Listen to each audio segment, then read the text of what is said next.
I hope no one heard One of the that. things I'm looking forward to most is Hanu starting this podcast in Chinese because he promised he'd do it last week. You know Yeah. what? You know what Ni, we're recording? You know what? ni hao, ni No, hao. no, you know what? I'm gonna do it. I'm gonna do it, and I'm Hey, not. come on. About doing Polish. No, you'll do Polish. Polish. You'll do Polish. Right. I do Polish. I don't know how to The say next time. Polish. But we are recording, by the way. So this is a great intro. We finally don't have the same repetitive intro. But yeah, I'm gonna do it. I'm gonna play it back in my head once. Did Did anyone hear that? No. All right, you didn't. Okay, so. 你好，欢迎来到乌鲁热西学妹. I hope that was That. good. Sarthak, if you're listening, let me know if that was good because Sarthak speaks Chinese and English. Sarthak does speak English. Have you ever spoken Chinese before, Hanu? No, I haven't. I just know they put lots of shers and jers because I've like lived in like Chinese places before and like this is so. That was like really a lot better than I was expecting. Yeah, it sounded really professional. Like It did. If you hadn't, like, if we hadn't seen you on the screen googling how to say that, I would have thought you prepared. Yeah, maybe you watched too many Hulk highlights with Chinese commentary. He knows. He knows it's. But yeah, no, that was my Chinese. Sarthak, give us a rating out of 10. Welcome to the whatever this is podcast. We've already been recording for like a good minute and a half. This week we're joined by two guests, not just one. We've got two special guests. It's going to be a classic whatever this is episode. Some say this is the Fantastic Four. This is indeed the Fantastic Four. First of all, we've got Artem. Artem, what's up? Nothing much. Like nothing new. All right, David, what's up? Yeah, nothing much either. Nothing new. Let's end the podcast there. Yeah, let's thank you a lot for joining us this week. We had no technical difficulties like last week. But Ilya, I think Ilya will want to talk. Ilya, what's up? Yeah, not much. All right. Well, that's it. That we can really. That's it. Thank you. Yeah. We've Thanks a got lot so for much to talk about. Bye, guys. We Didn't have even let Ilya introduce in Polish. Ilya's going to. Oh, yeah. Dzień dobry, guys. Cześć, and shout out to all Polish-speaking listeners of our podcast. Love you guys. All two of them. Kasia Lewandowska should be listening. No, because Ilya, we were talking on a certain app that we'll talk about in a second, and Ilya told me about how he's Mr. Worldwide. He's been he lived in like 6 countries for like 2 years each. So Ilya knows. Ilya is indeed Mr. Worldwide more than Pitbull is. So you have to respect that. Russian football returns this week. Artem returns tomorrow. Actually, how are you feeling? I'm pretty excited. Like, you know, it's not even just Russian football. It's Russian football in Europe, which, you know, never disappoints us. So that's going to be super fun. Yeah, it's going to be super fun. I'm just happy that like actual football is back, Champions League and stuff, and not just stupid Premier League games like Burnley versus Fulham and stuff. Actual football is back, so I'm really happy Russian football is also back. Be sure to join us on Clubhouse tomorrow. We're on another app. We are on the ball. We are hopping on every new wave there is.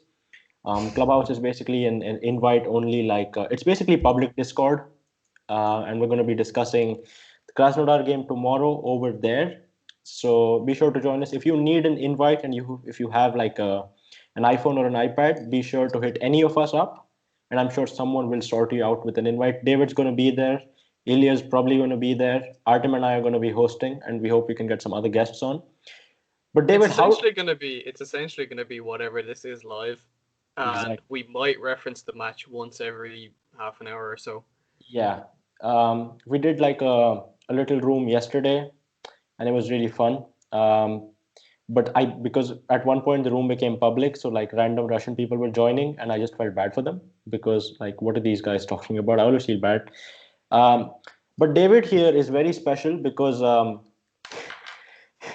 there are a lot of Clubhouse is really taking off in Russia, and there's lots of Russian football rooms with social media people and footballers. Glushakov is now on there. Guilherme is on there now. But David is special because he actually listens to the Russian football rooms in Russian, even though he doesn't speak any Russian. David, can you tell us about that? Can you tell us if you've learned anything new, if you've learned Russian? I speak limited Russian, definitely, but yeah, like it was just cool. Like, I mean, I didn't really know much about the app until I got on there, and seeing all these people who I follow on social media, all the journalists and pundits and stuff from Russian TV and Russian news sites, and just hopping into these calls or rooms, whatever they are, and just seeing what's going on. Like, I can read the title and see what they're going to be talking about, like English football or Champions League or whatever. Yeah. And then I get in there and it's like, the odd word. It'll be the anglicized, like, suddenly Burnley will just pop up, or Juventus, or Louis Vuitton was popping up a lot in one of them for some reason. Right. And then I can just piece in the odd Russian word that I can gather. Russian listening is my hardest part. I can read much better than I can understand. Yeah, that's the same with me. I can. To be fair, it's usually too fast for me.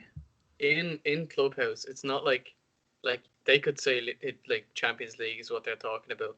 But I joined a room yesterday full of the Russian journalists, right? And it was like, I think Ilya Gerkos was there as well, like the former Loco guy, and they were talking about figure skating, and I was like, and David was in the chat. I was like, Jesus Christ, like David is not understanding any of this, I promise. I was not. I mean, half the time I'm not, like, if I've had it on, I've been like at work and just had it on like in the background for a bit, just to see what was going on. Plus, just to find new people to follow. Like, it seems to be quite difficult to find, like, to search for people. Like, I messaged Timur earlier, who's written for us in the past, Timur Kurbanov. And I was like, "Oh, are you on Clubhouse yet?" And he was like, "Of course." Everyone wants Clubhouse. I couldn't find him, so I had to like add my contacts, and then I could see that he was there under my contacts, but I couldn't add him from that list. I had to then still go and search for him. You could. Everyone has like a unique username, so you could have used that, I guess. Oh yeah, well, I just searched for his Twitter username, and it happened to be the same, so I found him in the end. Look at that. It seems like Clubhouse is huge in Russia. Like, from the amount of people. It does seem to be. Like, maybe Ilya can give us some insight into that, because is it going to be like Telegram? Yeah, like over here, like in the UK and stuff like that, I feel like there's not that many people using it. But like, you go onto a Russian one, that's hundreds of people listening to these like really high profile people.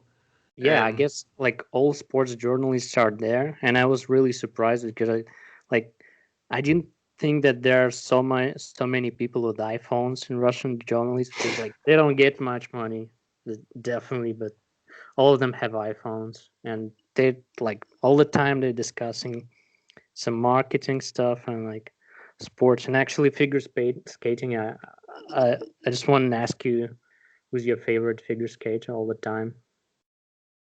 I only know two. I only know, what's her name, Zagitova, and what's the other one who won at the Olympics? I forget her name. Neymar Jr. They're the only two that I can think of, and I can't even think of the second one's name, so technically it's just one. I'm not gonna lie, I never, like, okay, I've seen figure skating on when my uncle or like my mom or someone is watching it, but like I have never sat down and watched figure skating.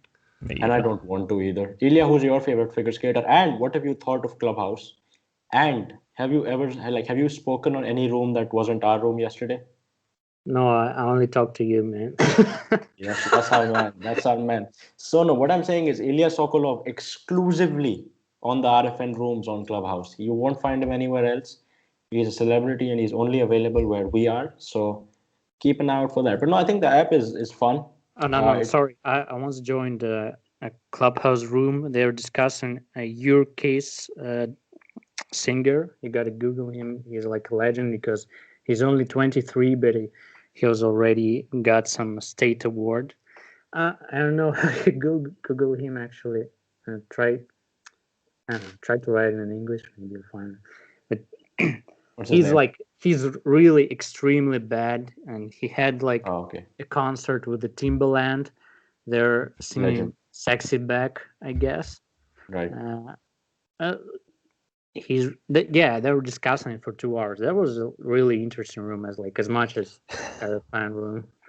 Ilya was telling me something last night about how he was on Clubhouse, and they were discussing Hanu and Hanu's potential age. Yeah. Like I got like direct messages, and people were asking like, We thought he's like 30 years old, but now he looks like he's like, I don't know, going to school or like so. I am indeed. No, and see, I felt disrespected when Ilya said that someone thought that I was 30 years old, because typically people think that I'm 12 or 13, or like people don't think that. People used to think that, not anymore. But that didn't offend me because I got used to it. But someone like my Clubhouse, first of all, I don't have photographs. Okay, I have about like 3 photographs that I can put. The one on my current Clubhouse on Facebook is from 2017, so that was 4 years ago. But I didn't expect anybody to think that I was 30 years old. But I'm glad Ilya held it down and he cleared it up. And Ilya, saved me so that I am still. You know what though? It's kind of like a bit of respect though that people thought you were older, because like, I guess they wouldn't think that those kind of tweets or those kind of insights are coming from someone like who's still in school, essentially. It's good, but it's also not good. I feel like if they said that I was 25, I would have taken it better. But 30 is like non-sage. So like football Twitter, the memes about, oh, you're 35 on football Twitter. Yeah, I took it. I mean, David, it like that.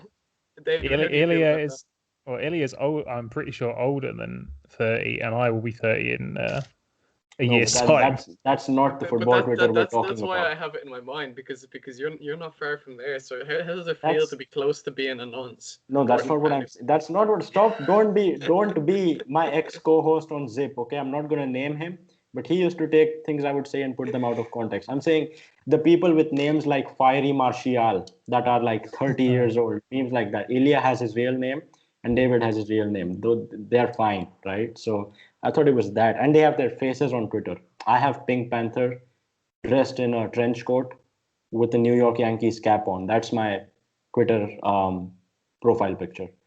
So can I say 2 things? First of all, that cap should be changed to a Knicks hat. I don't know why you haven't updated that yet. I might do that actually. You need to put the Doom mask on it as well. No, that's your swag. This is going to be fully customizable Pink Panther. Oh, I would. That would be fun. And the second thing, just back to Clubhouse for a second. Who of you is going to join the room when Elon Musk is speaking to Vladimir Putin? Is that going to happen? Apparently, Putin is looking at the opportunity and is quite interested. I would be extremely surprised if it happened, but if it does, that's going to be hilarious. Considering how limited the access to the app is, like invite only, you have to have an iPhone. Like, fam, Vladimir you know what? You could say. Oh yeah, but like, how many people could get on it in theory? Oh, like it's millions. Like, if people are going to be scrambling to get on, it would be very difficult for everyone to get on. You feel? No, it's not though, because with each person, they get 2 invites. So it's just a massive pyramid scheme of a marketing. That's it. I think one of the first days I was on, I was like, obviously when you click on someone's profile on Clubhouse, you can see who they were nominated by, right? Yeah. So I just followed the chain up on. I can't remember who I was on, but I just followed the chain up to see how far it went. I think I got like 15 chains up, and I got to like the one guy who created the app. Like, it doesn't even go that far back for some people. I think that was Timur Bayramov who I did that with.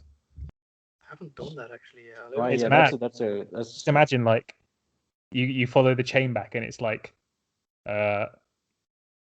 Vladimir Putin nominated this guy, and that guy nominated, and then in 10 chains time, they nominated you. Imagine you being on Clubhouse because originally it was Vladimir Putin on Clubhouse. That's swag. But why I am on Clubhouse is because of Ilya Sokolov, and I have to respect Ilya Sokolov. What a guy! He got an Clubhouse invite. Dad, he is. Exactly, he is my Clubhouse dad. He gave me an invite, and then after that, I gave Artem an invite, and I think I gave David an invite. So I got RFN on Clubhouse thanks to Ilya. Ilya, big up. Yeah, still have 3 invites. So if anybody needs invites, still has 3 invites. Yeah, he's charging €10 per invite, but it'll be fine. It'll be worth a it. bit more, but yeah. So yeah, the exchange rate is bad. You're right. So €100, fair enough. But no, final word on Clubhouse is like, I first found out about it from this like rap podcast I listened to, and they were talking about it in like September, October, when it was just like really, really exclusive. So it first started off with, it first got its boost from like rap people. So there's lots of rappers on there and stuff. Then it really became big in Germany for some reason. So all the German people are on it now, footballers and media people. And now it seems like it's getting big in Russia. So, you Have to respect. But talking about football, we'll get to transfers first, and then we'll talk about the Krasnodar game and then some other stuff we have to talk to. Artem, Salomon Rondon, and Emil Bohinen from Norway are at CSKA. What do you think of those transfers, and do you think CSKA can win the league off them? I mean, I don't know much about the midfielder Bohinen, to be honest. Right. But Rondon looks like a good sign, and I think he can't do any worse than Gajic. He's proven in the league already, and he looks like he's happy to be there. So I'd be surprised if he didn't score 3 or 4 goals by the end of the season. So hopefully he can kind of lift them up. Bohinen though, he looks like a fresh bloke. So I'm hoping he puts in some good performances too. Like maybe Ilya or David know a little bit more about him, and they can give us some insight. David, what are your thoughts on CSK's signings, and do you know much about men like Emil? Well, I know he's got a famous dad who was also a footballer in the past, in in the UK predominantly. Who did he play for? I want to say Bradford, maybe, when they were in the Premier League. I can't remember. Derby. No, he was born in Derby. Notts Forest maybe as well.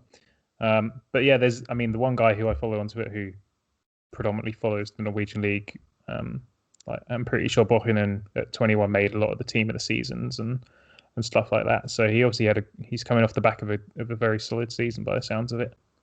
And when you consider what's going on with Norway right now, all the talents that they're producing, like Odegaard, Norman, Berg, the guy who went to AC Milan in the summer. Yeah.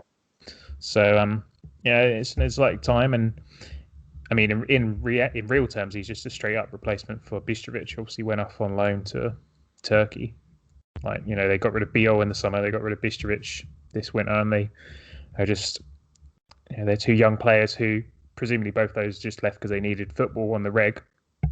Which they weren't getting. They're both solid players. Bistrovic, even this season, scored 2 or 3 goals off the bench in a handful of appearances. Yeah. But they need football, and Bohinen, if he can come in and displace whoever, then so be it. And then Rondon, classic, great signing. Love the man, obviously, from his time at Rubin. That's fair enough. Ilya, I know you probably have a bit to say about the CSKA transfers, but after that, I want to ask you straight about Eder, because news came out that Lokomotiv will not be extending Eder's contract. So first, do you have any thoughts about the CSKA signing? And if you don't, what do you think of Eder finally leaving? Yeah, I just agree with David that there are a lot of talents in Norway and Sweden, and I don't get why people don't search there. I don't think that many Russian teams watch these leagues, but they definitely should. As for Rondon, I don't believe that it will work. If you look through all the returns of big Russian players to RPL, there are not so many successful, maybe Wagnerlov, but he was unique. As for others, it didn't work quite well. As for Eder, Jesus, he's a legend. I don't get it. Why don't we renew a contract with him? Because I know he's 33, but he was still quite useful. People are saying about the team scoring 13 goals in many games, but just remember these goals. I mean, all of them are gold. They're literally golden goal against Zenit, then the one against Salzburg, the magnificent goal against Baltica in the Russian Cup that we won later. Then, so, and actually, even without scoring, like I said before, in Lokomotiv you don't have to score goals if you're a striker, because we didn't have strikers who scored after Nyas and Doya, but he was useful as a target man. So I don't get it, because we don't have any good replacement. I know Lisakovic is good and still have Smolov, but no other guys, and I don't think that they're demanded too much. Listen, the important thing to keep in mind is that only Eder won Lokomotiv, the Russian league, with his goal. Only Eder has won a European championship in that team. I think I might be wrong. I don't know. And he scored the winning goal in that. And for some reason, actually, Eder and Kamano have been really good in Lokomotiv's training camps, which, I mean, it's not much to go off of, but both of them have scored a few goals and have looked a bit better. Lokomotiv beat Krasnodar 4-0 in a training camp game, and I think the next day they lost 4-0 to Lokomotiv Tbilisi. So, very, very stable club, as we all know. Yeah, as usual. I mean, if you look at the situation with the contracts in Lokomotiv, this is a disaster because we have like 7 players who are out of contract this summer, and all of them are legends. Like, first of all, Nikita Yosifov, who is like a big talent, and we still didn't sign a contract with him. Then Eder, then Torluka, right, and Boris Rottenberg still didn't sign. Man, and like, I don't get what they're gonna do if we lose all these guys. You're gonna rebuild and you're gonna sign like free agents, Daniel Sturridge, Nathaniel Klein, people like that. But Artem, just quickly on this table right now, this was a table that the CIES Football Observatory made. They're like XG merchants if it was an institution. And I want to know what you think of this table, because I don't think, I think it's fine, but do you think they've got something massively wrong? And what would you change in like your own prediction?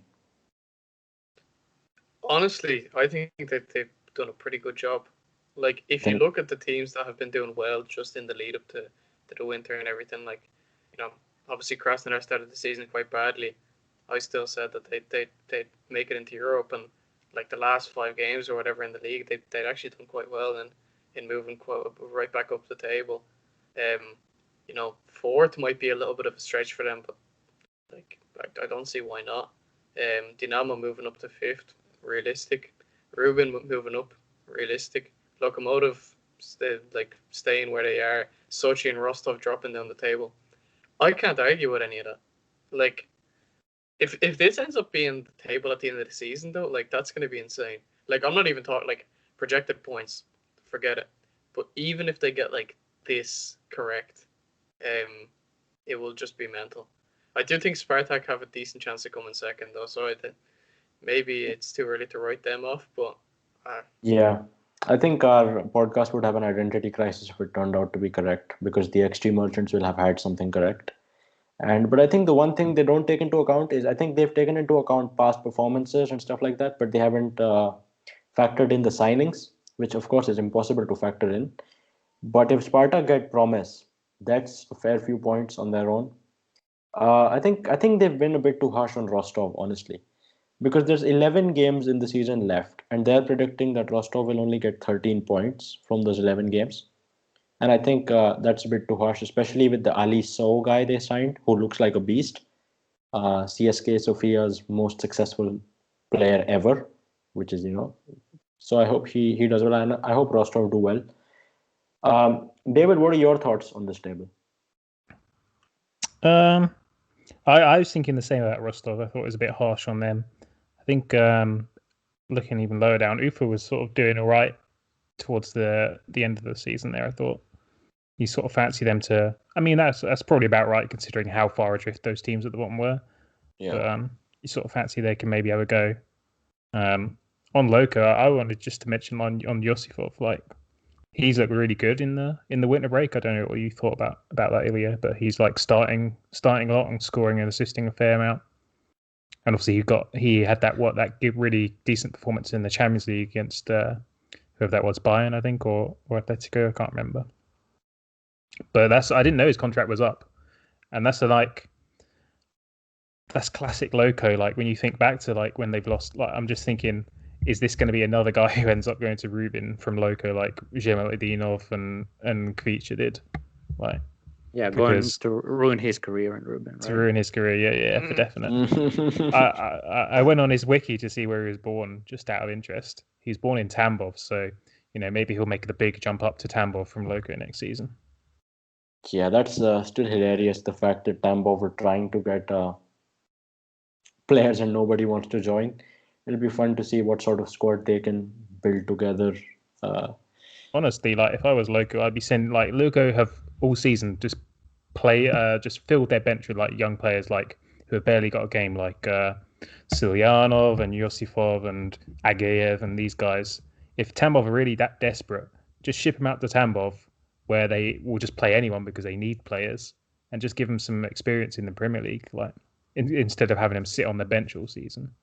Like that's the kind of players who I'd be wanting to send, rather than guys who are like Rottenberg, like these older guys who are, sitting around. You want to, if it was the case that you were going to do it, use it as an opportunity to give some guys some experience.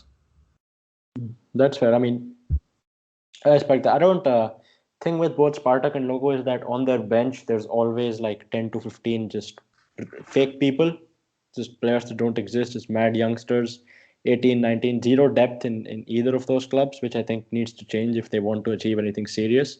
You know what's like? It's like the great players you get on Football Manager when you don't feel the full squad. Yeah. Exactly. And the thing with Eder, like just getting rid of him opens up a foreigner spot. Imagine I don't know what Loco's money situation is going to be like this summer, but imagine like them actually going out and signing a decent foreign striker to replace someone who's like not 37 years old. Like imagine if Loco had waited until the summer and signed Ali Sowe to replace Eder. Like you'd be without seeing him play, you'd be like, man, this could be a decent signing there. I mean, obviously, what was that guy who? Do you remember that guy Loco signed from Slovenia for like 7 mil? Ezekiel he was dreadful. Henty, yeah, he was. That's he was Ilya's not favorite good. player. Oh yeah, he was a beast legend. Like the thing is, I don't think we're gonna buy a forward because there are a lot of rumors we lose both Chorluka and Murillo because clubs desperately want Murillo for like 20 million, I guess. How much does it cost? And Chorluka's contract is not renewed, so we need at least one central defender to buy. And At least you let go of Rajkovic. Yeah, big loss. That was a mistake. Yeah. At least you have the money if you sell Murillo for good money, which is seemingly possible. You'd fancy you could get at least 10 mil for him, based on his current season. You'd have a lot of money left over for wages as well after like Chorluka. Yeah, Chorluka and Eder. And stuff. Yeah. So you could, assuming the limit doesn't change, which we obviously all hope it does, but you're going to assume at this point that it's going to stick around for another year. Then it just gives Loco a bit more flexibility with the foreigner spots to try and go do something a bit better with the squad. Right? We all thought they did a terrible job last summer with the foreigner spots. So yeah, I trust Nikolic to do the job. I really do. And the more I look at it, actually, I feel like their business just keeps getting weirder, even with their new management, because they signed Barkovsky and they loaned him out, and it looked like for a bit that he was actually going to play for them. Then they signed another winger from Fakel Voronej, and then they loaned him out again. So I don't know what they're trying to do. I hope it goes well, though. Pablo's looked all right, apparently, in preseason, but he's 29, 30. So I can see Lokomotiv doing something really stupid with their rebuild. But, I mean, if they do something good, then well. Credit to them, of course. Okay. Name one really stupid transfer that you think Lokomotiv might try to make. Just random player. Doesn't matter who it is. Just name one transfer. Make up a transfer rumor for Lokomotiv. I'll go first if you want me to. Yeah, go first. Okay. Branislav Ivanovic. Come back. I can see that happening. That's the thing. It's actually not unrealistic. David, you go next. One really weird Lokomotiv transfer. I had one in my head there, but he just left us. I was going to say Mustafi. Shkodran Mustafi. That would have been a good one, actually. Like he's only signed 6-month contract at Schalke, so he could well be a free agent again come the summer. Ilya, you're the expert. Who do you think Lokomotiv might sign? Some really weird, funny banter player. I was thinking that it's quite realistic transfer that they may sign Oman Yas again for the same money. And that would be actually sick. I love Oman Yas. For anybody who doesn't know, I think he is the best player of all time. So I really hope he comes back. Fair enough. I respect that. I think Lokomotiv might sign Kolarov or someone. Kolarov. Oh my days. They would as It's well. yeah, Kolarov or a striker. I can't think of any strikers, but someone who used to be good in 2014.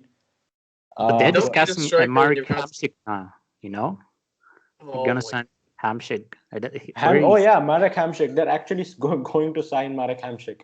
That was a rumor yesterday that Lokomotiv were seriously looking at signing Marek Hamšík. That's why I don't trust them, man. You know what? Diego Costa, No, get out of here. free agent, Not had gonna a, happen. had a trial at Dynamo Moscow. Yeah, I know. But that's not gonna happen. It can happen. Who It else? won't happen. Who else? I don't know. I can't think of any. But if we do remember someone, we will come back to you on that at some point in this podcast. Now, going from one supposed fraud club to another, right? Krasnodar are playing tomorrow, and first of all, Artem, this is not yeah. So they lost Christian Ramirez to an injury, and I'll get into my rant in a second. But first, what does everyone think about the game tomorrow? Artem, do you think Krasnodar will win? What's your prediction? Easy win. Your prediction's going to be wrong. Probably. Most likely.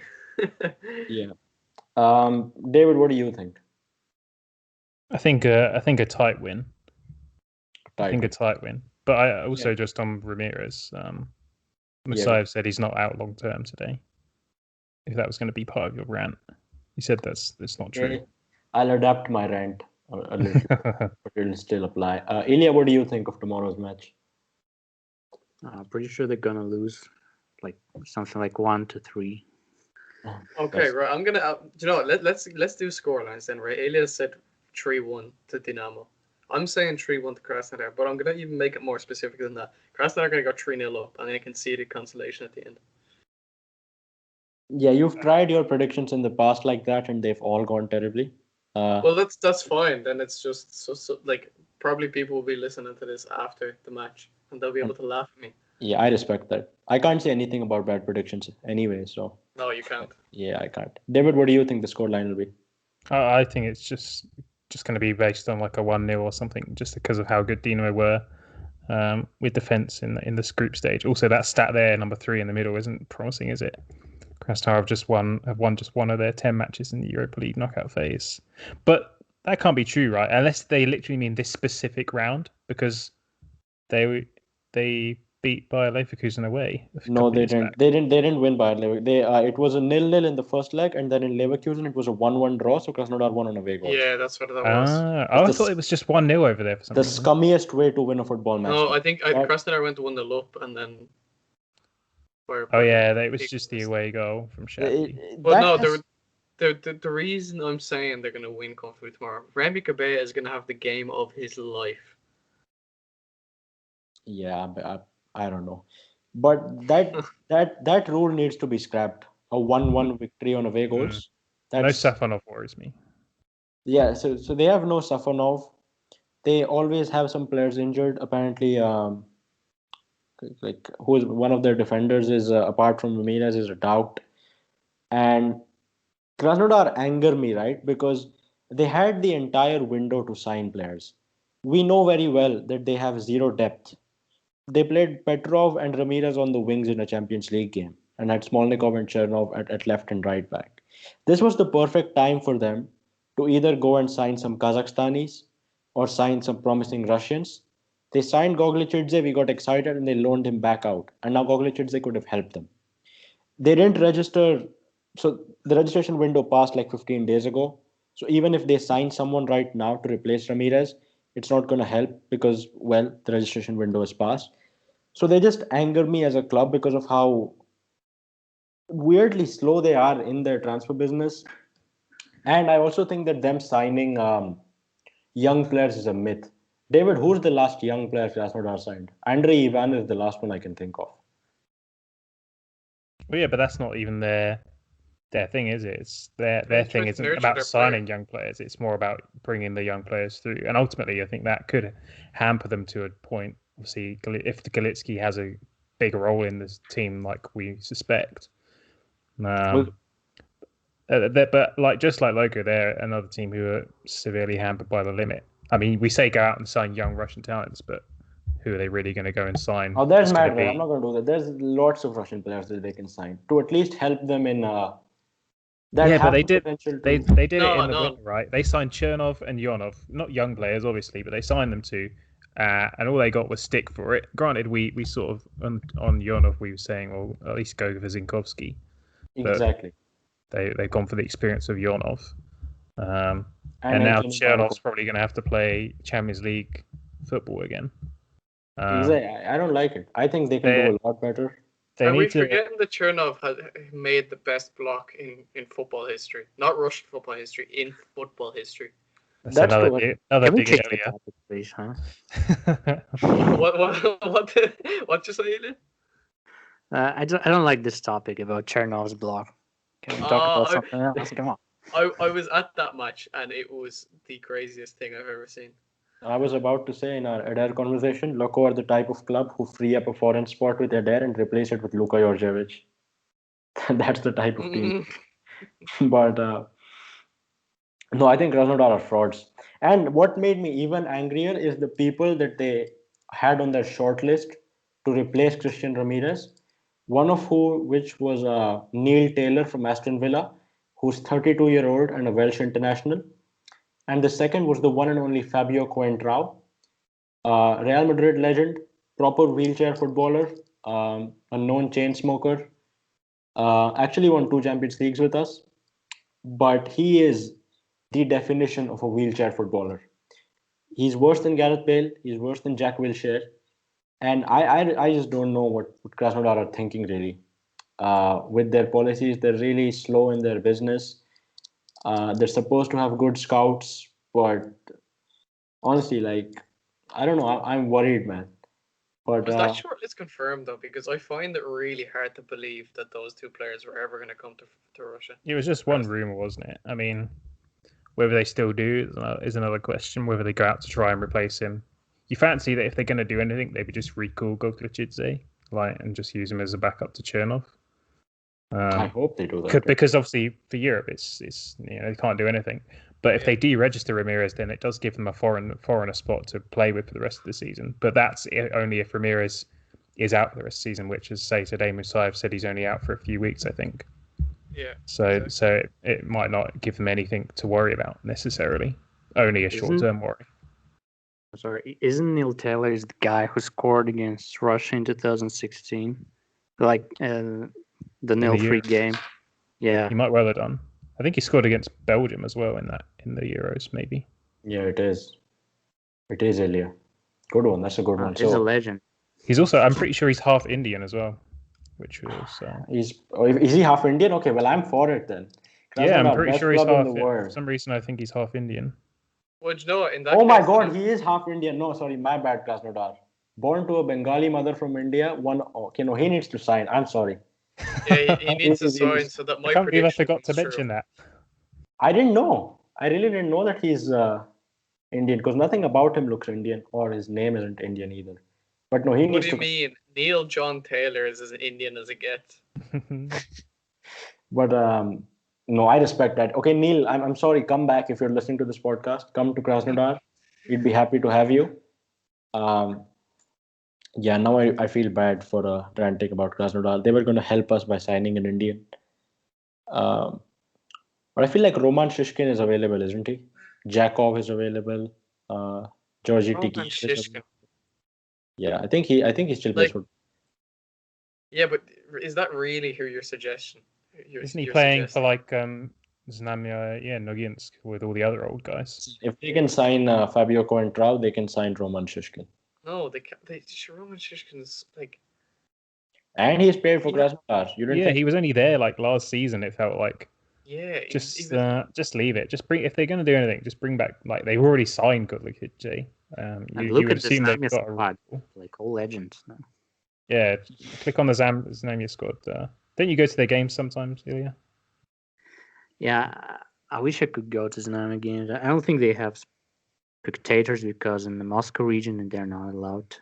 But Renat Yanbayev, there's another player that takes. Yanbayev, and don't forget Super Pavlyuchenko there at the bottom. Exactly. No, I know Pavlyuchenko is there. I remembered Pavlyuchenko. I didn't remember Yanbayev though. And Sheshikov too. He's a ex-Spartak player at the top, number 7. Yeah, he Well, also played yeah. for Lokomotiv. Number 7 and number 8 wearing, playing at centre back. Wow. It's to confuse the Algorithm. opposition. You know, they do the same thing that Spartak do, where they name their lineup based on numbers. So then the opposition are like, oh well, clearly these people are playing in midfield. You mark them, and the next thing you know, the opposition centre midfielders are marking the centre backs. Imagine if that actually happened. I'm sure it does.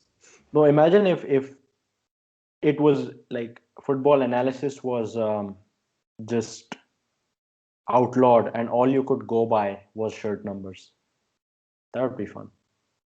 In fact, I imagine that's what used to happen back in like the 1930s and 40s. You think? Maybe. I mean, I'm reading Arsene Wenger's autobiography, and I was reading a chapter about when he was managing when he was like 30 and was like an assistant coach, and he went to go and moved from Strasbourg to Cannes to go and be their manager. And on the way down, he called up a player who he'd seen playing, said, "Meet me at this car park on my drive down, so I can watch you in the flesh." Watched him, said, "I'm going to sign you." He jumped in the car with him, and they signed him. That's how football used to be. I respect it. Well, do you remember there was like that? Not even in the too distant like past. Remember those things on TV? Like, do you remember the what was that? Football's Next Star or something like that? There was a TV show on Sky, and it was like whoever won it got a contract with Inter Milan. Well, it started off with Chelsea, right? There was a Chelsea one as well because the guy Carl something or other, he ended up playing for my hometown club. Like after he eventually got released off the first season, I'm sure he was a Geordie. Because I remember he used to like I was just super into watching that show at that point, like seeing who was going to get a contract with Chelsea. I think they did. Honestly, that show was amazing. Oh, yours was Irish, so I never heard of this one. The other one that was really good was Wayne Rooney Street Striker, although they didn't get a contract from that one. Don't forget that show that Michael Owen used to be on. Well done, he's 13. Yeah, but then, okay, so there was that show with Michael Owen, which was like a football talent show. But I don't know if you remember this, Artem, maybe you're too young. There was another show that was on Kids TV where the kid had a poster of Michael Owen on his wall, and that poster used to come to life and talk to him. And like Michael Owen was obviously doing the acting for it. That's creepy. Oh, I think I remember that. I feel like I've seen that before. This looks pretty nice. Though. This is this the one with the Inter Milan or no? This is some Irish one which had Scotland. Oh, this was for Scotland. Yeah. But the last one was by Nicky Byrne. Oh, lads, Jesus Christ! Football Icon was the Chelsea one. Yeah, I just googled it. The guy who won the first series is playing for he got an under-21 cap for Northern Ireland, and now he's playing in the non-league. These shows were the best shows on TV. I don't know why they stopped making them. It was probably because clubs just would not agree to give contracts to players that were this fraud. Ilya, is there something similar in Russia, like a reality TV show with something like the same concept? Oh, I can think of about the guy who went to Manchester United and then to Chutanova Pinyaev. Yeah, so he did participate in some stuff like that. But there was Make a wish for playing for what's that Nike team? Nike Academy. Is it Nike Academy? It is. I think it is called Nike Academy. Yeah. Yeah. There was a Russian guy playing on them, and he was quite good actually. Because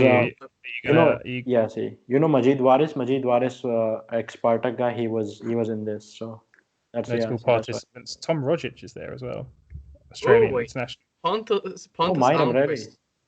Pontus Almquist. Where's that? Where are you reading that? I missed it. Ooh. On the right hand side there. Oh yeah, that's the Rostov guy. Damn. Bro, what the hell? See, there's your Russians. Ukomsky, I've heard of him. He plays for Dynamo Bryansk this season, I'm pretty sure. Jesus. Yo, what kind of Azerbaijani is named Siriki Dembele? He's Ivorian Scottish, but that's the Azerbaijani flag there. That's just beautiful. Matty Cash there, just signed for Villa. Abdul Majid Wari. Yeah. That's That's why I who remember. Hanu was talking about. Yeah. Yeah. Fucking hell. Tom Rogic as well.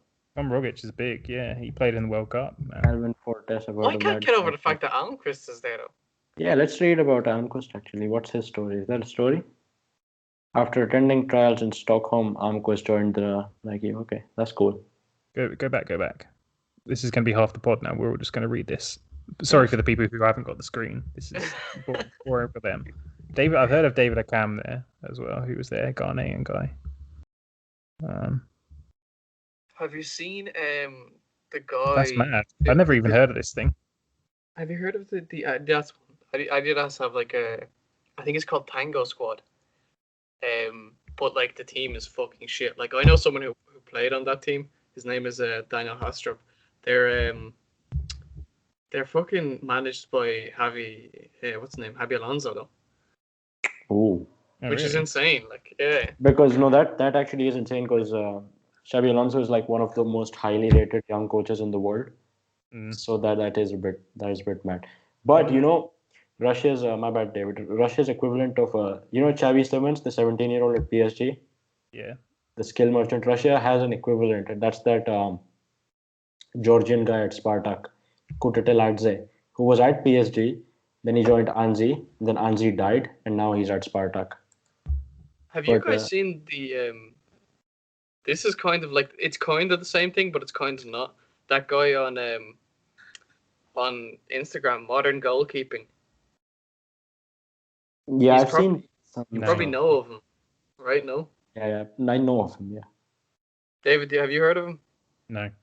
He's basically like if you look up Modern Goalkeeping on Instagram, you'll find them, and it's like a guy who has like 350,000 followers or something like that. But he just trains with all the Russian teams. Like he's trained with CSKA, Krylia, Ural. There may have been one or two more. It's a bit mad. Like oh yeah, I think I saw him play. He played for Chertanova in one of their friendlies, I think as well. This he played with Ural. See, he played with Ural. I remember this video. Oh yeah, Ural. That's it. Yeah. No, I saw. I remember his name now. Yeah. I saw that. There's lots of Russian like YouTube football teams that are bigger than actual football teams. Like Ilya, that's Sakhalinets FC. That has the most followers of any Russian club. And Amkal are going to be pretty big. And you got Krasnodar FC next year. Yeah. Oh, I'm looking forward to Krasnodar FC. I'm not gonna lie. I want to see Ilya trial. Ilya RFN FC. What do you think? Yeah, why not? I don't actually believe in Krasnodar FC. I think it's a fraud and just for PR. But I would, I don't know. I mean, the guy himself, Evgeny Sanov, of course, he's Andrew Flynn's friend, but he's a fraud. There's a lot of stories about him. Like, I don't know. I just don't like his channel. You know, it's like with Rubin or Rural. I just don't like him. That's fair. That's interesting. But is he actually Andrew's friend though?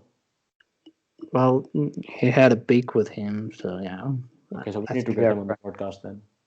He played for Two Men, I guess. Yeah.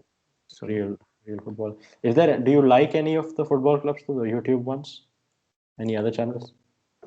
No, I don't watch them. But like, I wish Amkal played in PFL. They'll definitely be fun. They would lose all games like Znamya Truda always does, but still. That's fair. Yeah, Artem, what were you saying before my question? My bad. I don't know. David, were you saying something? Someone was saying something. I don't know. Maybe I was going to see if Krasava offered Artyom to go over and play, would he do it? Of course. If he offered me to go over and play, of course I'd do. What kind of a question is that? Who wouldn't do that? I don't know. I just wondered.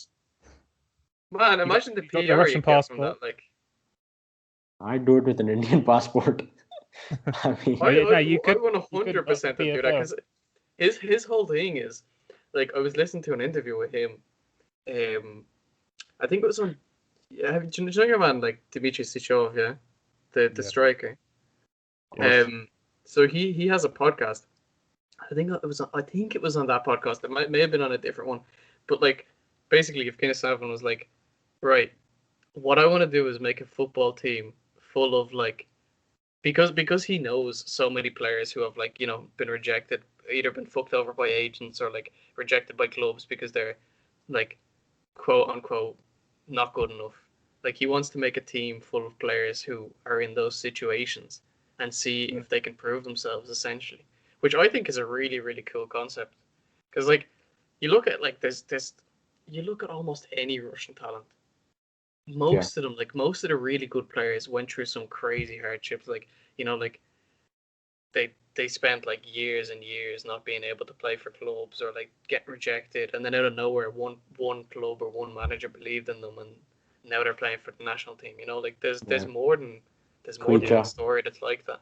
So he'll pick up that guy Dimitrov Stavnov probably, because he did a video about him, like, because like 4 years ago he played for Rubin in the Premier League, and then last summer he was a Yandex Eats a delivery driver.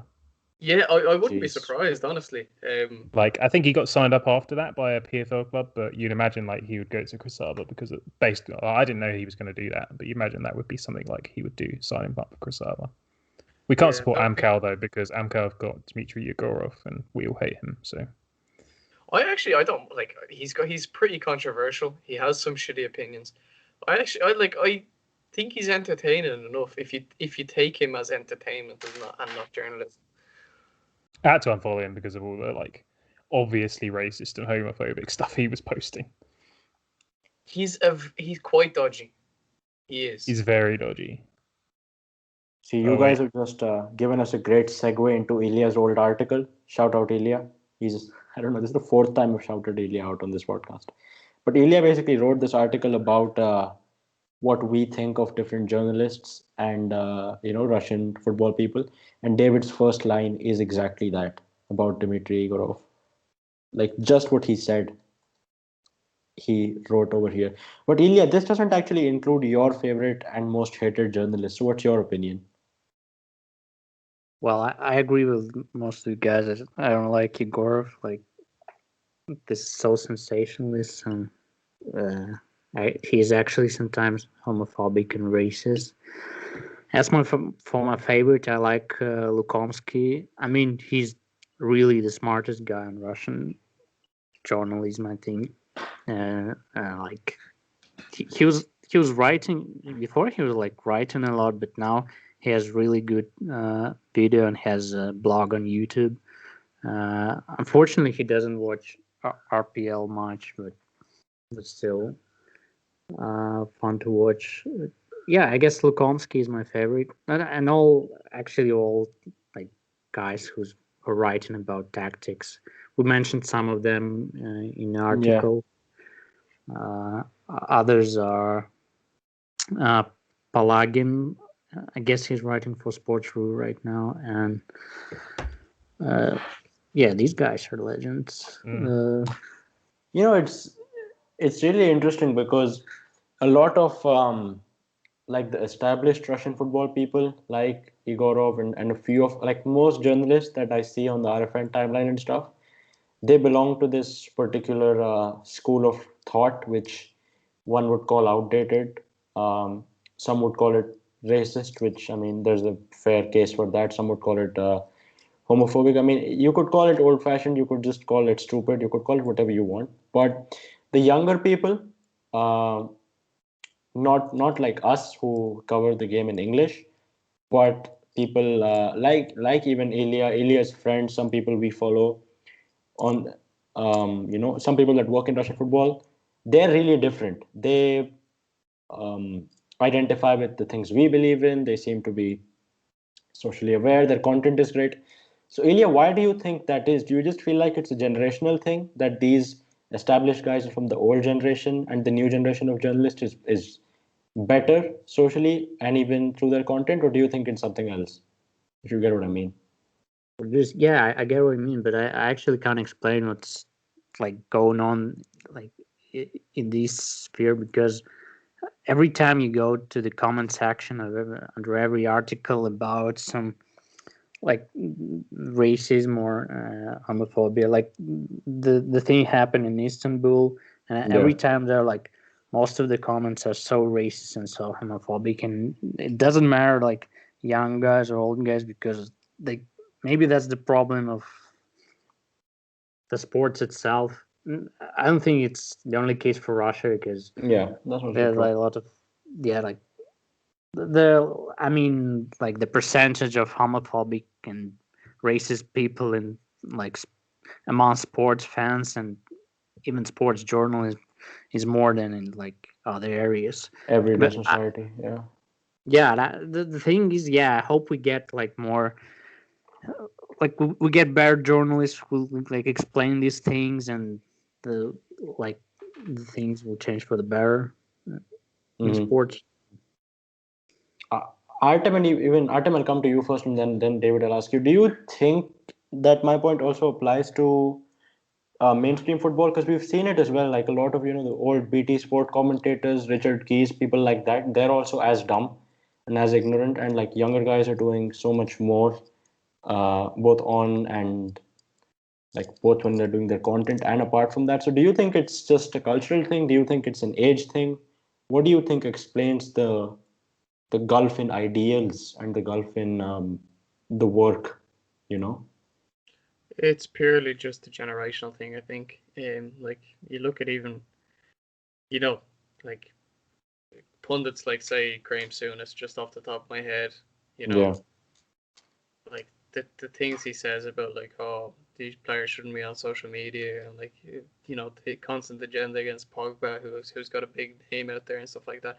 I feel like the older generation doesn't always understand like the way that the world is now, and like you got to also look at it from their perspective, but like they're they're they're still like trying to get to grips with social media and how it's taken over, how it is the new way of like getting news and building your yeah. brand and everything else. It's a completely different story to what it was even 10 or 15 years ago. um so I feel like the younger people have just gotten on board with that, and like a lot of you know progressive ideas have come on those forms of media which have just gone completely past That's a anyone great who's point. surpassed it at a certain age. That's a great point. I think it's a connectivity thing. You're right. Because it allows people, it allows, let's say, someone in India to learn about world ideals, someone in Russia to learn about world ideals. So, yeah, that is a great point.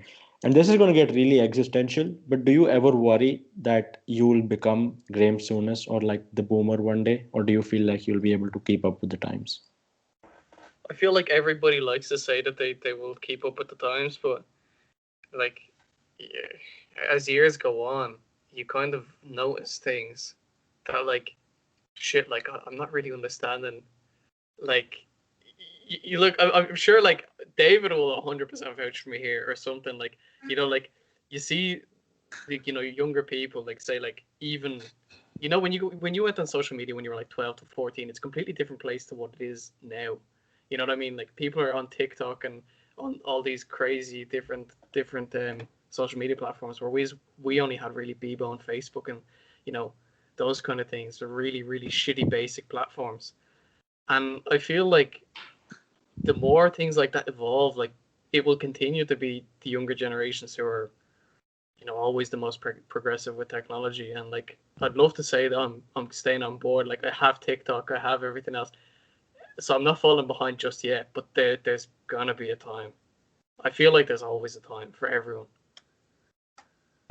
David, what do you think of our little existential therapy session on Yeah, this? you get there, Artem. I'm already there. Like, I'm obviously older than you, and he's older than me. I'm pretty sure. But like, I feel like I don't have TikTok. The only TikToks I see are on like Reddit or Twitter. And there's so many things that just go way over my head. Like I was even behind on memes. Like memes started becoming popular. I was thinking, what on earth is a meme? Like, I remember that happening and thinking, what's going on? Like I just thought I'm not even going to try. I just left it. And meme culture is sort of a bit weird to me still. Like I just don't care for memes that much. Like when you see it, like during the Super Bowl where the video of the weekend was like the huge meme for like the next few days. Like I get it, like I get that it can be funny, but I don't go out of my way to like do it, like make memes using it like people do. Like I don't know, it just feels it's definitely past me. But going back to the previous point about the generational thing, it's weird because obviously the younger generation on social media is gaining a lot of attention in the UK right now because loads of players are getting abuse on social media, racist abuse, right? You know about this, Artem, and most of them are young people. And I think there was the one who got done for abusing.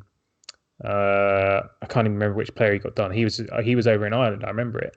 Something young Irish 13-year-old. It was fucking hell, Ian Wright. Ian Wright, and that's it. It's like social media for English circles it's these kids just hiding behind their account. For the most part, I would say not necessarily innocently, but not thinking about their actions in general. They just they're thinking it's just words on the internet that he's not going to read, most likely. I can't say that as a generalization. That's my understanding of it. I mean, I don't know what the mindset is in these kids, but that's what I'm thinking. I'm thinking these are just kids who don't really know what they're doing for the most part. If they're that young, like the ones who are like in their late teens, I'm thinking, well, no, they know what they're doing, but there's a limit. Like, but I think that's the thing. Kids are on like, I haven't been around. Like, I don't know anyone who has children at this point in my life. Really, only a couple people from work, but I know that kids start with like iPads and iPhones from like the age of 2 or 3 now. So they're super up on technology before anyone else. So maybe they are more aware of what they're doing at that age. I don't know. But I wonder if that then translates to Russian circles. Like Ilya said, any time you see a post about racism that happened, the comments are all people who are, not necessarily being racist, but they're not condemning it. They're not defending it either. They're just they don't care. And I'm thinking, is that a generational thing? Is it young guys who are just hiding behind words, or is it the fact that in Russia does genuinely, obviously, we know Russia does have wider problems with racism and homophobia. No, I mean, I feel like Artem and I have had the discussion about the perceived problem, and we've come to an amicable resolution, which has a bit to do with a cultural thing. Not that Russians are racist. That's not the cultural thing. That's absolutely not true. But I feel like English football Twitter is just a different animal, because I feel like the average Russian fan is, and you have to take into account that the people who actually comment on sports RU pages aren't exactly like representative of wider society, or even the people that reply. Like the people who reply to sports RU Twitter are the same people who would reply to like Sky News. And if you ever checked Sky News or BBC comments, what sort of Russian Brexit voters. Yeah, what a septic tank that is. But I feel like English football Twitter in that's why I don't like the fact that it's become so normalized and so accepted. That's why I don't like the fact that clubs pander to it, clubs appease it, because it essentially opens you up to, you're inviting yourself to be demeaned. You're inviting yourself to be insulted by these random 13, 12-year-olds simply because you get the numbers. And I guess, numbers are numbers, that's fine, whatever. But because you give these guys power and you give these guys worth, I feel like it's hypocritical for clubs especially to appease to football Twitter and then also not act on it and just say that, oh, these guys are doing this and social media has a big problem with racism.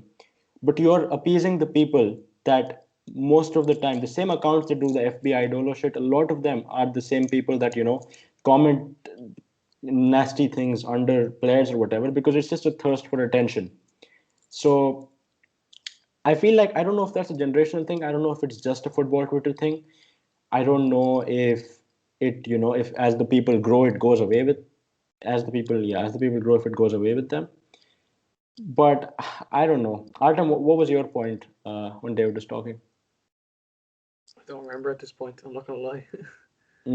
But never mind. That was a nice little tangent. We also wanted to hear what you guys think, the listeners. But completely shifting topic because that's what we like to do here. Artem, who's the greatest sportsman of all time? Yeah, I asked you this question yesterday.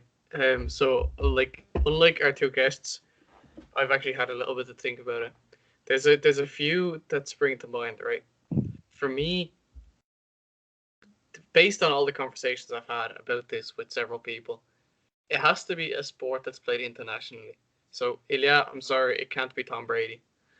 It has to be a sport that's played all over the world, and there has to be someone who's undisputedly the best in that sport. Okay. Okay. So I think that takes away Messi and Ronaldo as well, because they're against each other. It's the same thing as in tennis. You can't say Djokovic or Nadal or Federer because they're all very, very close to each other in level. But you can't say Serena Williams, for example, because she is the best. You can say Usain Bolt because he is the best. Michael Phelps is another one that comes to mind. But honestly, I have no idea. I'm really looking forward to hearing what everybody else says. Yeah, Artem knows you done with that your bit, so you don't know who it is, right? Like you I can't don't decide. know who it is. Right, that's fair. Now, David, I'm gonna let you go first, and then I'm gonna hit back at everyone. Who do you think is the greatest sportsman of all time, David? Oh, okay. You going to get Ilya have a say as well here, or is Ilya firmly behind Tom Brady at this point? I don't think Ilya is, but I think we're just slandering Ilya. Ilya, who's the greatest sportsman of all time? Of course, I'm gonna say Tom Brady, but I don't think it's fair to compare and guys from different sports and different ages. And what Artem said, this sport has to be worldwide, but it's not I don't think it's fair to say that tennis is worldwide because most of the tennis players are guys from rich families. You can't grow up in Russia and play tennis all the time if you don't have money. So it eliminates a lot of guys. Yeah. That's why. But that's why football is obviously But then the most... could that not be the same thing as any American sport then? Nah. Because I mean, sports you in could apply America that is to a lot insanely of expensive. sports. That's why football is the biggest sport in the world because it's so easy to be played anywhere. And that's why it's so popular in the poorer regions, Africa and South America, where all you need is a ball and a bit of open space, and that's it. And let's be honest, a lot of these guys who are pros now, you've all heard the stories of the African players who grew up playing barefoot and not even using a ball, just using a bag of pile of paper bags or whatever. So that's that's why. The question for me, I think athletes and sportsmen are different things. Yeah. So I wouldn't necessarily include while MJ was the one who had come to mind as I wasn't really overly familiar with the situation until I watched The Last Dance last year, and that was blew my mind a bit, just to how ridiculously good he actually was. But in terms of athletes, I'm thinking athletes is only we're doing sportsmen though. We're doing sportsmen, yeah. Yeah, I had this conversation as well. Phelps is an athlete, and I would be leaning towards Phelps in that sense. No. So if you're talking about purely who's the most athletic person on earth, it's going to be some decathlon winner. Realistically, we're not talking about best athlete. Best athlete is going to be Phelps, I think, of all time, just because of how dominant he was over such a long period of time. It's ridiculous. No, but Phelps is a swimmer, though. If you talk about someone still who's an athlete, a decathlon winner, yeah, okay. Well, if you're talking about someone who's a decathlon winner, they're great at a lot of things. Phelps is great at swimming, and his arms are 10 times longer than regular people's arms. But it's not going to help you when he's running. You know what I mean? I think then my greatest sportsman would probably be Michael Jordan. I would say, there are a lot of fantastic footballers over the generations. Your Peles, your Maradonas, your Messis. I'm not necessarily putting Cristiano Ronaldo in the same bracket as those three at this point. Hey! Why you not? That's outrageous. Yeah, I'm gonna. You're putting Pele in there, and you're not putting Cristiano. I think he's in the next bracket. I think he's second tier. If those three are top tier, I think he's second tier. He's in that 4. Pele's not even shit to you. No, Pele is there, but Yeah, we heard your opinions on Pele last year. Artem, we have to unite on this one, okay? There's no opinions on Pele. It's just the truth. No, there's no opinions on Ronaldo. There's no opinions on Ronaldo. No, Ronaldo is at worst, the second best footballer of all time. I'm not so sure on that. I think at worst. I think that's your United bias coming in for that one. It's absolutely not my United bias. Listen, I'm unbiased. Because I think Messi and Maradona have got to be the top two, right? Messi, Maradona. I don't think so. I think.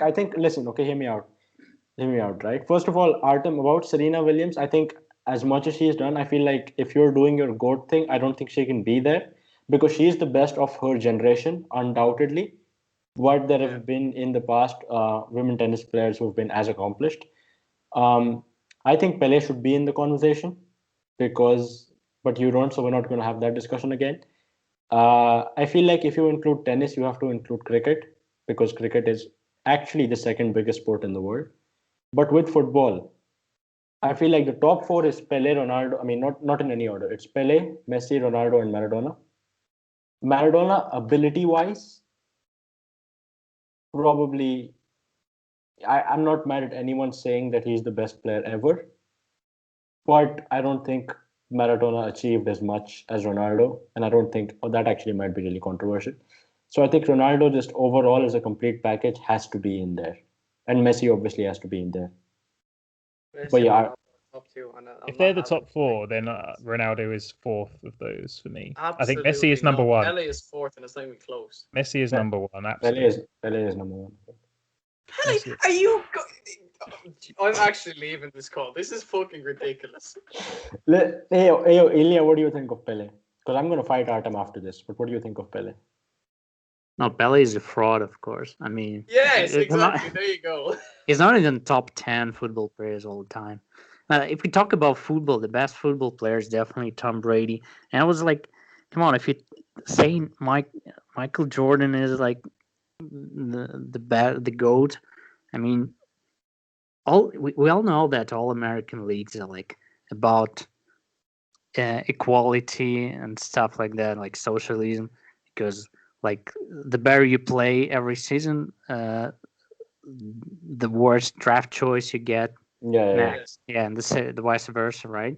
But like NFL is even more equal because if you win the league or like you win your group, then the next year you get the better opponents, the winners of your group. So like it's even more socialistic. It's more about equality than any other American league. And in these circumstances, Tom Brady dominated the league for like 20 years. There's no any other NBA teams would like. I know there are like Lakers or Celtics, which are like always good, but dominating the league for 20 years, nobody did that. But Ilya, I don't think because what Tom. Yeah, go on, Artem. I'll go after that. I can actually get on board with the fact that Tom Brady is in the conversation because he's 43 and he's still doing his thing, right? He is unbelievable. He's an amazing sportsman. But I do think that if American football was played internationally, would he still be there? Probably, but I'm not 100% sure, and that's why he probably doesn't take the cake from me. Well, then can you actually say like basketball is played internationally? I mean, it is played, but like how many foreign players are really good in NBA and can compete with American? I don't know. Like, isn't there the best player in the NBA right now, Croatian or Serbian? Yeah, of the top 5 players in the NBA right now, I think 3 of them are from the Balkans. But they're also, like Michael Jordan won the Olympics on at least one occasion. No, yeah, look, America is definitely skewed towards being the best in basketball for sure. There's no debate about it. But basketball is still played worldwide. Like you go to any school, any playground, there's basketball courts there. Whereas there's big European leagues. There's a big league in China as well. I'm pretty sure. You know, Siska Basket is like one of the better teams in Europe, as is Barcelona's basketball team. I'm pretty sure, right? No, yeah, all the European League, all of them are good. Real Madrid, Barcelona, Zenit, CSK, whatever. But I don't know. The thing with because Michael Jordan won 6 rings, didn't he? He won the NBA 6 times. Yeah. And Tom Brady won it 7 times, right, Ilya? NFL. Yeah. Yeah, right. But thing with NFL is that you only have to win one game to advance to the next round, right? In the playoffs. 3 or 4 games in the playoffs. Right? Yeah, 3 or 4 games in the playoffs. And it's weird because like Washington football team this season had 7 wins and 14 losses, something like that, and they still 7 made the to 9, playoffs. man. Come on. Yes, 7 to 9, and they still made the playoffs. Whereas in the NBA, not only do you have an 82 game season, you have a 7 game series. At least I think 3 7 game series. So that's a lot more you have to do. No, it's more than 3. It has to be more than 3. Because no, wait, what is it? Because it's I mean, 16, MJ did. 8, I 4. think it's 4 or 5. It's Yeah, at 4. least 4 because you're like I think there's 3 in the conference and then there's 1 that's the Yeah. actual NBA final. Yeah, so it's more games, isn't it? MJ Yeah, had no, it's 2 loads. 3-peats though. Yeah, that's the thing. 2 Did a 3-peats. Like, 3-peat, MJ is retired, definitely and then big. came back and did another 3-peat. Yeah, that's the thing. Like for me, like But I would have Michael Jordan ahead of Tom Brady. I would too, but you know what? If we're talking about the international argument, right? If your argument is that if American football was worldwide, or if basketball was as worldwide as football is, then we're not so sure that Michael Jordan or Tom Brady, who are all American, Serena Williams was American, Michael Phelps was American, they would all be in there. So by that But logic, I feel like the best sportsman has to be a footballer because it's so much harder to be the best footballer in the world. I mean, just applying that logic to, for example, football, which is, so let's just say NBA basketball. Sorry, is obviously the Americans tend to be the best because it's one of the biggest sports in that country and it's one of their most played sports. But then on the flip side, South America tend to produce footballers more than America because it's like their best sport or their most popular sport. Now I know a lot of other countries can say the same thing compared to America. But that's like a reverse logic on saying American sports are heavily skewed towards Americans. We could say No, but cricket is skewed heavily towards the 4 or 5 countries where it's really huge. it is, but that's the thing. That's the thing I'm talking about. Is that because in America you have it's lots of opportunities for children to be good at sports from an early age, which is why we get so many of these great athletes, and because they have money. But if you apply that, I guess I mean, I get what you're saying, but I feel like to be the best footballer in the world is a massive achievement because the talent pool is just so much bigger. Yeah. And I'll tell you who especially isn't the best athlete in the world. Hulk Hogan. yeah, Hulk Hogan is most definitely not the best athlete in the world. Real ones will know the reference, How about but the Macho Man Randy Savage? no WWE people here, please, Ilya. Okay, can I just ask a question then? Where we can't agree on who's the best sportsman in the world. Can we agree on who's the worst sportsman in the world? Who is the worst athlete ever? Like, who does not deserve to be an athlete? Do you have any in mind? Pele. No. Not really, to be honest. Or like Rottenberg. He did come to mind. There's also Ali Dia. Ali No. Dia. Is a great show. I was thinking back to Eddie the Eagle, who might not be a reference you will get because he was just famous in the UK. I don't know. I feel like this is a good conversation. Who is the biggest banter athlete and banter sportsman in history? I mean, Eddie the Eagle was a ski jumper from the UK who went to the Winter Olympics just because. I saw that movie actually. I never saw the movie, but he was just a terrible ski jumper who went to the Olympics. And let's not also forget, I seem to recall one Olympics where a country had sent a swimmer in who had only learnt to swim like a few months before, but because every nation is allowed, they could allow them to qualify still, and they finished like 6 or 7 minutes before the rest of the field.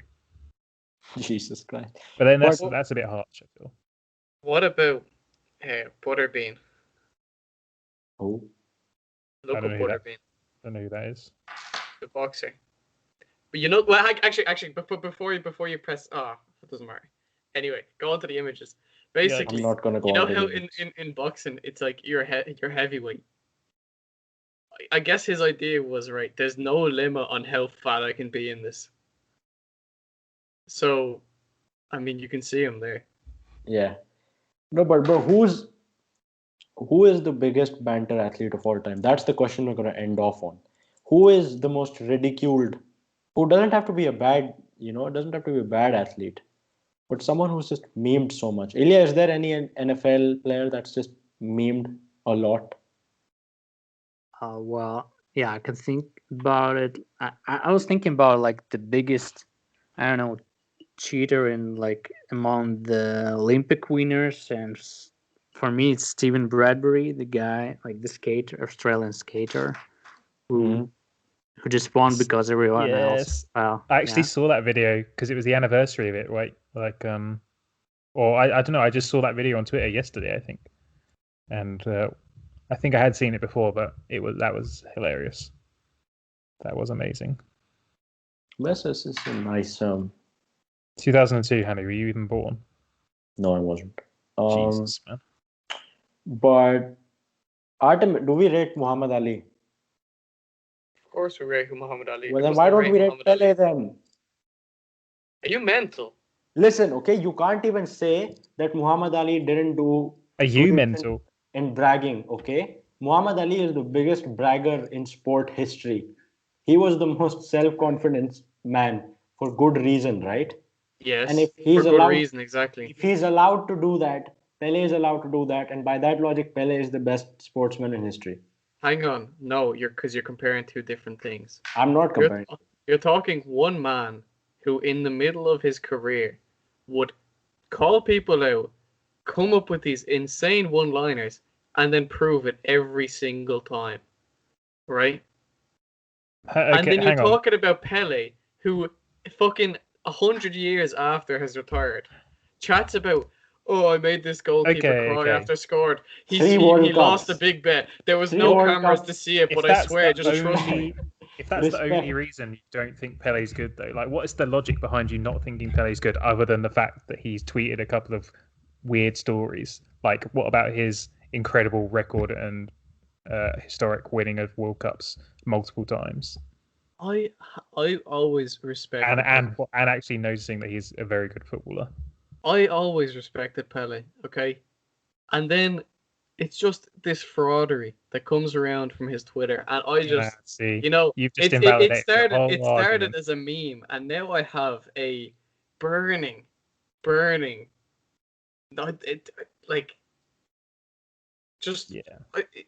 it's a burning feeling of wanting to just, I don't know, slander his name to make up for all the shit he's made up on Twitter.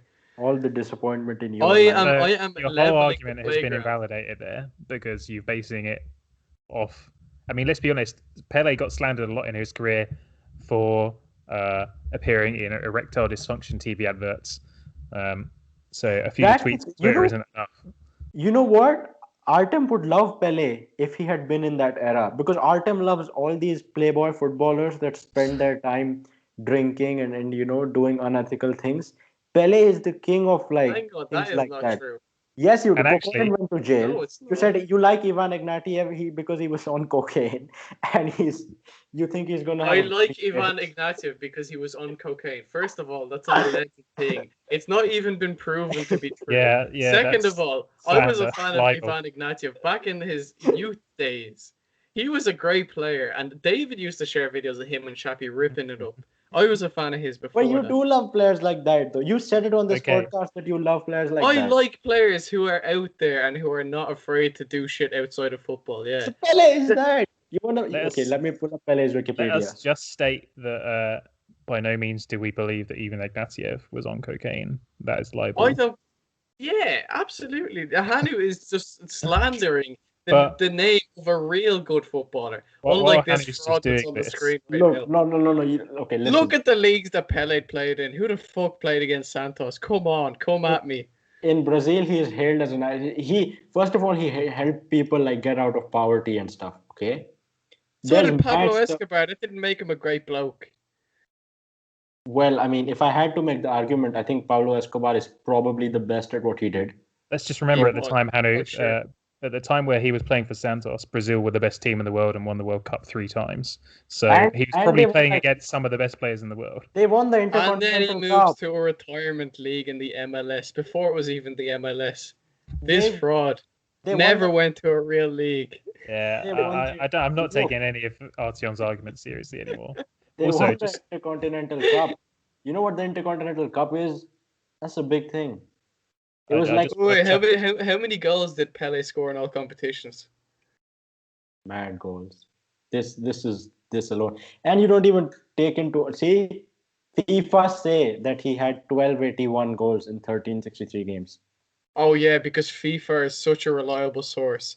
FIFA, the least corrupt organization in world football. They are. You know what? I can't take you seriously anymore. No, I can't take you seriously anymore because look at his awards. Look at the stuff he won. Look, it's like 3 pages long. Look, you're looking on Wikipedia. Pele edited this himself. Half of these things. He was Time Magazine's one of the most 100 important people in the 20th century. You could never be one of the most important people in the 20th century. Who's also on the list? Whoa. What guy? Hanu. That's just mean. I said the 20th century, not the 21st century. You were 2 in the 20th century.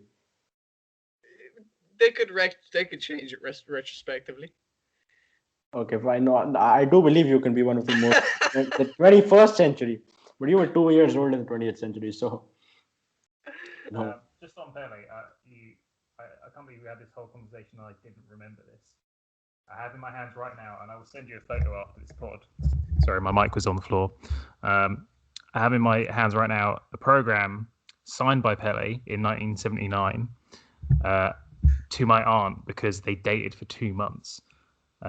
There is a photo somewhere which I don't have, but I do have the signed program in my hands. Hold up. All I can say now is that David's opinion is useless because it's biased. No. I did prefix this by saying that I'd completely forgotten about this. So no, it's always in the back of your mind. You can't say something. Wait, hold up. So your aunt dated Pele, right? Yeah, he was in the Seychelles, and my aunt worked for BA. And he was out there for like charity games for a few months. And Artem revealed to us yesterday that he has a connection that is like he has a direct connection to Pele. So 2 out of the 4 people on this podcast have a direct connection to Pele, and yet they don't rate him. Direct connection is so like it insinuates that someone in my family knows him. No, my girlfriend's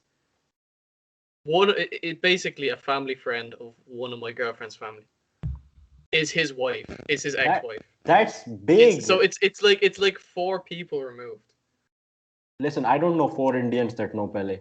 If it's a chain thing, right? So I can't believe. Wait, so this just tells you how big Pele is. Genghis Khan.